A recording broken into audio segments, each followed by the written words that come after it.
morning, my dear brothers and sisters, and happy Pista to all of us. Salamat sa inyong pagtambong sa misa. Gibati kog kaguol kay ni aksyon og ulan kaganina. Niingon gyud ko sa akong kaugalingon, gamay lang manimba karon kay mahadlok sa ulan. Pero mangadto sila sa mall. Murag ang atong simbahan walay atop, no? Parihara gud na sa usa ka inahan niingon siyang anak, "Nak, dili sa ta manimba karon kay nag-ulan, pero pag ilis kay mag-adto ta sa mall." So asa mas daghan karon ang mall o ang simbahan? Mga igsuon, atong pasalamatan ang Ginoo, atong daygon ang Ginoo sa iyahang kapistahan karon. Pit Senyor! Adili na mawang tubag. Mura man magwakad to sa Cebu. No? Exempted lang ato mga Korean nga mga sisters. So, muingon ko og Pit Senyor ang inyong itubag kay Biba! Nya kumingon ko Biba ang inyong itubag. That's it. Pit Senyor! Pit Senyor! Biba! Biba! Atong palakbakan ang ato ang Ginoo. The Word became flesh and He made this dwelling with us. My dear brothers and sisters, allow me to give you 4 bayans, like a buffet. Lain-lain nga presentasyon mahitungod sa kapistahan karon sa Santo Niño. From the point of view of history, and let us also put into context from the point of scriptures, unya from the point of cultures, no, kay di nato kalikayan nga daghan na kay mga pundo karon, no, nga mga grupo-grupo gani manulong pa sila sa Cebu kung wala pa'y pandemic tungod kay ilahang panata nga maka-celebrate sila, makaadto sila sa Basilica di Santo Niño ug unya maka-perform sila sa ilahang sinulog dance. Unya, of course, we need to put into context as well kanang ginatawag nato from the spiritual point of view. First, bayan kay piyesta man. So kaon, handa, sudan. First bayan. From the point of view of history. We all know the devotion of the holy childhood of Jesus, or the Santo Niño, is the beginning of our faith in our country. We have to go back to history 500 years ago, that missionaries came to our land by accident. Why? Because they were in search for spices. Missionaries wanted to engage as well in trade. But something happened. A gift of faith landed in Limasawa Island.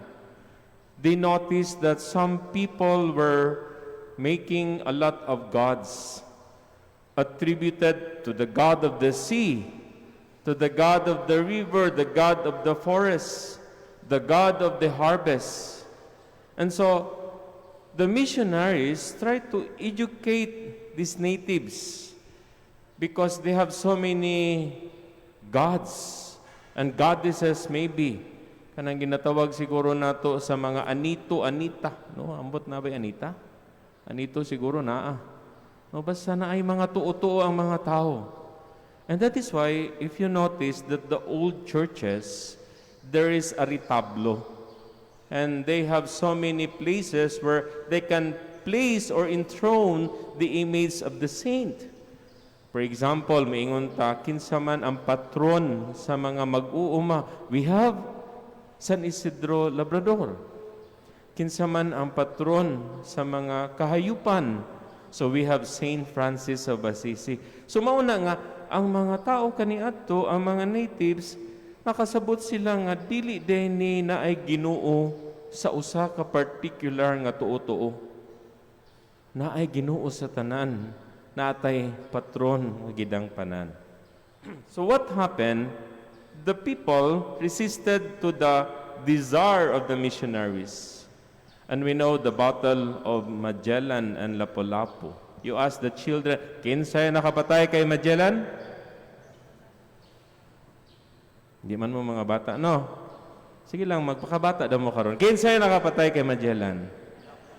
Kinsay nakapatay kay Lapu-Lapu? Oh, kay balo mo, ang kusinero.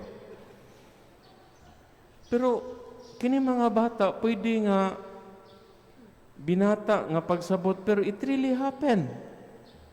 That the people at the time resisted to the desire of the missionaries. And so there was this battle of the group of Magellan and Lapu-Lapu. But when the second batch of missionaries from Archbishop Legazpi, with many soldiers, of course, that was the style at the time, they had to work side by side with the soldiers because there was no separation of church and state at the time. No, gikan sa Spain, pag ani nila dinhi, nakakita sila og statuette, a small image of the child Jesus. And they must have attributed this, that it was the gift of Magellan, the group of Magellan, the missionaries, to King Humabon and Queen Juana during the mass baptismal of those people at the time, those who accepted the missionaries.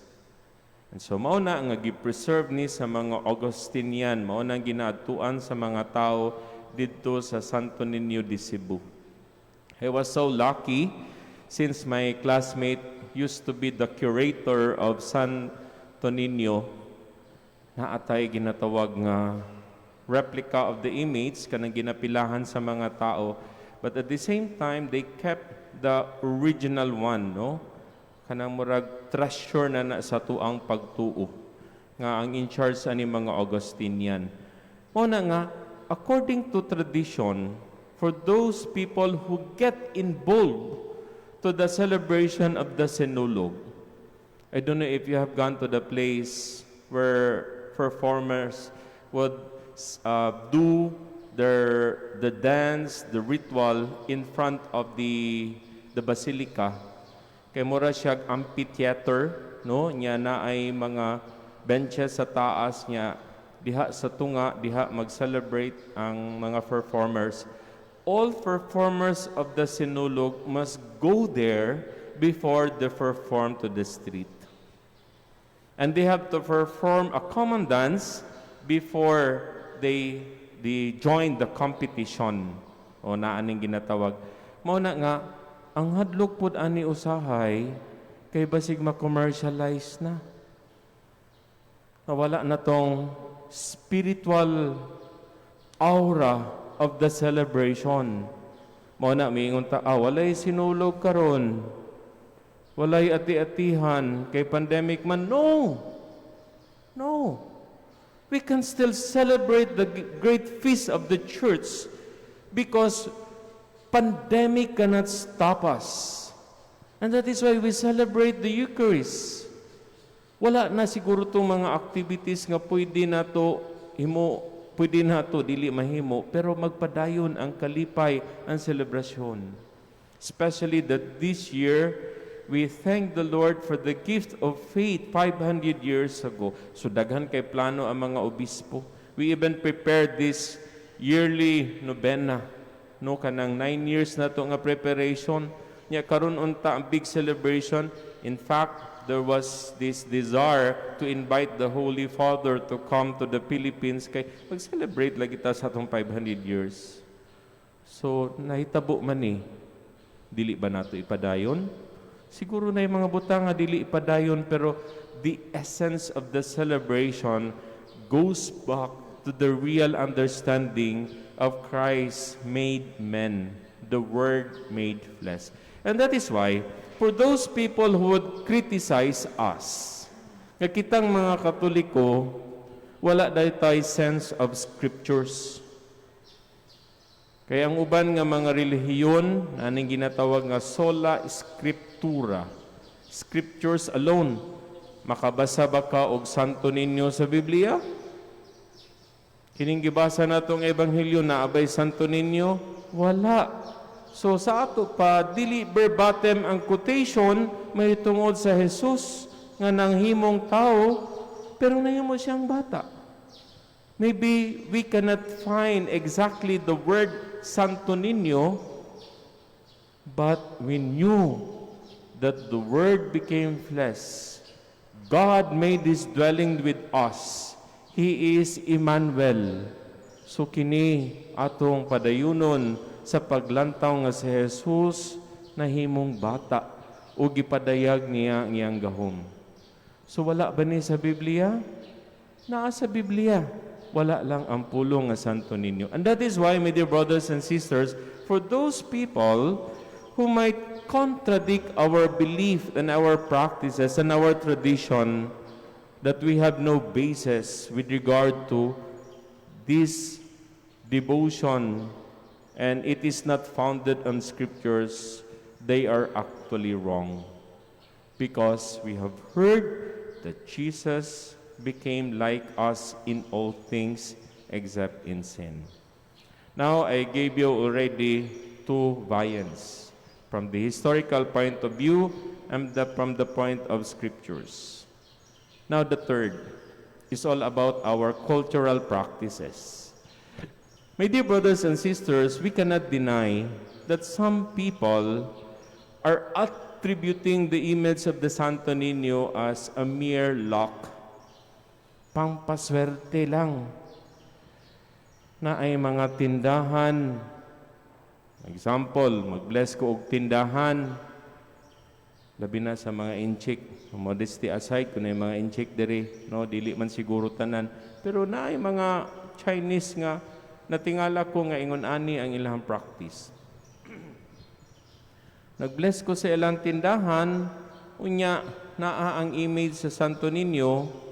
Yeah, side by side with the Santo Niño is the Buddha. So, siyempre, mangutana ko nganong naapamang kay Buddha nga na may Santo Niño. Father, pag dili kaya sa Niño, ang swerte databangan sa Buddha. Ako bitaw to, simutuod ayon mo. Nganong magbutang pamangkaan? Ako mutuo ka nga si Santo Niño ang tinuod nga swerte. Kay swerte naman gyud siya. Ang Ginoo nahimong tao, swerte na kaayo ta, nga ang Ginoo nahisama ka nato, dili pa ba naigo nga swerte? Why do we use Jesus, the Santo Niño, as a mere expression of being lucky? He is not the lucky charm. He Himself is the grace, the presence of God, the manifestation of God's love for us. Unya, walay koneksyon ang image sa Santo Niño diha sa atong kinabuhi. Na ay mga tao nga i-bless na ko ang ilahang balay, naa sila'y altar, pero sa ilahang altar, naa po dito ang nakadikit nga mga sexy kaayo nga mga calendar girls. Nganong, unsa pa man, nganong naamang kay altar nga naa kaani mga images? Kini another concrete example. Sa Davao, murag dili na kay nato ni makita kanabitang mga daan nga mga jeepneys. When we were still students in UST, puro man gyud na mga jeep didto nga mga panindutay og design, no? Unya diri man gud sa Davao, murag multi-cab na ang uban nga mga pampaserohan. Dito puro gyud jeepneys, pero ma-amaze ka kay tanan nga mga jeep o almost everything nga mga sakyanan dito, naa sila'y small nga altar, tunga-tunga diha sa ilahang samin. So, naay altar, image sa Santo Niño, Nazareno Bakaha, yan ay samin sa kilid, kay para ang mga pasahero nga mosaka kana og mabantayan nila, kay siyempre diha nila makita, di na sila mulingi, no? So, diha na nila tan-awon yan, naa sila'y gamay nga altar. And you must have noticed also that some people are selling sampagita along the street. Yung mga driver mo palit, ibitay nila dito sa ilahang altar-altar nga Santo Niño. So nindot kayo, ilabi na sa mga areas nga panindutay o kanang mga design sa jeeps. Pero andi na ko masabdan na ay image o na ay altar sa Santo Niño, sa Nazareno, pero na ay mga sticker diha sa ilahang samin. Di ba na ay mga naka-sticker nga babae nga nakatupis niya mana baryalan po sa umaga. Kung asa ang koneksyon, na kay altar niya, na kay ngunani, na kay altar, na kay Buddha, na kay altar, na kay mga pictures sa mga sexy calendar girls. Walay koneksyon. My dear brothers and sisters, from the cultural point of view, we fail to truly understand that the moment we enthrone an image of the Santo Niño, we are being reminded of God's immense love for each and every one of us. Nothing more. Dili ni siya pang paswerte. Kung naatay mga Santo Niño nga butangan na to coins para makapadanita og mga customer nga mamalit sa tua, palit na lang mo atong ana-ana nga iring, kana na lang. Palit na lang mo atong baki nga nag-umom o kanang sa bana coin. Kana na lang. Ayaw na lang butang-butangi ang Santo Niño. Because He Himself, being the only begotten Son of God, who manifested this loving presence by becoming human like us in all things except in sin. My dear brothers and sisters, He is truly our best gift, not a lucky charm. And that is why the last item that I would like to discuss with you is considering Jesus from the spiritual point of view. Now let me connect this to the readings that we have heard. We go back to the first reading from the book of the prophet Isaiah. There is the promise of God prophesied by Isaiah that the Messiah would come. He will be the source of power and strength to the Israelites because He Himself is the wonder counselor, King of peace. His loving presence will be manifested to each and every one of us. And those were the words also of St. Paul in his letter to the Ephesians. Nga ang Ginoo nagpadayag sa iyang presensya kanato na anay pagplano sa Ginoo. Destina kita nga luwason sa Ginoo. Dili pa ba ni nato masinati? And that is why St. Paul would always say, I always pray for you. I always include you in my preaching, in my journey, as I share the gift of faith to different communities. And now, today's gospel from St. Mark, Jesus is not a child anymore. He is the one touching the child, telling the importance of the child. Because when these children were brought to Jesus that He might touch them, the disciples scolded them and rebuked them so that is actually right and proper. Because children cannot associate and made some dwellings with the adults. So tama lang. Nagipangkasabaan sila sa mga apostoles. Dili mo pwede. Mauni ato ang kultura. Mauni ang ato ang naandan. Dili pwede. Then, when Jesus saw this, He became indignant and said to them, Let the children come to me. Do not hinder them. It is for this that the kingdom of God belongs. My dear brothers and sisters, we are all children of God. And that is why when we celebrate Sinulog or the Feast of the Santo Niño, we say, Pit Señor. My classmate told me, who is now the Bishop of Malolos, he hails from Cebu. He told us that when you say Pit Señor, it is Sangpit. Pit, Sangpit. Call God. Come to God. Entrust to God. So, naaba ka nato ning kinaiya, mauni ang kinaiya sa mga bata. Naa ang pagsalig kanila sa ilang ginikanan, naa ang pagsangpit kanunay kanila sa ilang mga ginikanan, naa bita ni ining mga kinaiya. Naabata ni ining mga hiyas. And that is why, my dear brothers and sisters, as I present to you those 4 themes with regard to celebrate the Feast of the Santo Niño, we take as one. Dili lang nato lang tawon nga this is, from the point of history, it really happened here in the Philippines. Yes, that's true. From the point of view of scriptures, yes, we know that Jesus became man, became like us in all things in sin. He is the Emmanuel, the Word made flesh. But there is no word, Santo Niño. It doesn't matter because in essence, He Himself is present with us. He became like us. Then from the point of culture, we may have so many attributes about the Lord, but we need to truly understand that this manifestation of God's loving presence, becoming like a child, but powerful God, because He is our God, manifesting His love for us. So as we celebrate today our feast, the oldest feast in the Philippines, because it is always attributed of the coming of the Christianity in our country, we owe everything to the missionaries, but at the same time, we need to become mature with regard to expressing our faith. It is not about luck. It is not about displaying the image. It is all about believing that God conquered sin and death for us and manifested His loving presence with us.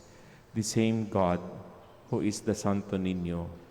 And that is why we have the right to shout today, to dance today, to declare our prayer, our great faith to the Lord, Pit Señor, because when we express it, we have understood fully the love of God present in our midst. Let us all stand now and let us all together, as one Christian family, profess our faith. I believe in one God, the Father Almighty, maker of heaven and earth, of all things visible